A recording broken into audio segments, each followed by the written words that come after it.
Grüß euch miteinander, liebe Zuschauerinnen und Zuschauer, liebe Zuhörerinnen und Zuhörer auf Spotify. Herzlich willkommen zum Talk «Zusammen im Zentrum» aus dem Futterhaus hier in Bern.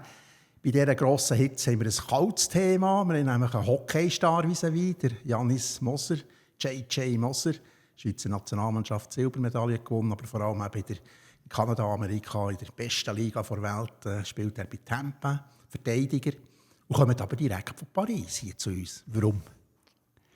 Genau, ich war in Paris auf einem Geschwister-Trip. Wir machen das immer so mit meinen Geschwistern, dass wir eben in der Zeit, wo du immer viel beschäftigt bist, dass du sicher mindestens einmal pro Jahr ein paar Tage zusammen verbringst und Zeit miteinander verbringst. Und jetzt sind wir gerade 3 Tage, also das Wochenende in Paris gewesen. Und eure Schwester ist, glaube ich, 4 Jahre älter und er hat noch einen jüngeren Bruder. Ganz genau. Ja. Er ist etwa 1,5 Jahre jünger. Und in Paris hat er ein bisschen geshoppt oder einfach mal ein bisschen geläuert oder mal ein bisschen durch die Straße gelaufen oder seid vielseitig interessiert, das Museum anschauen?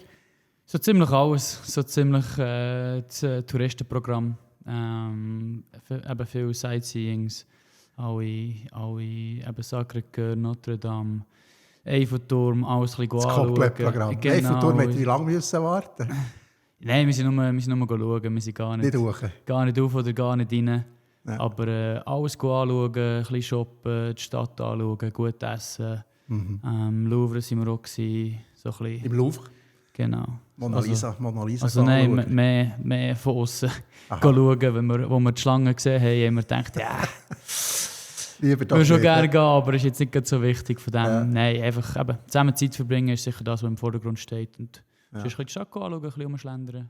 Wie weit ist mit euren Geschwistern die Hockey ein Thema?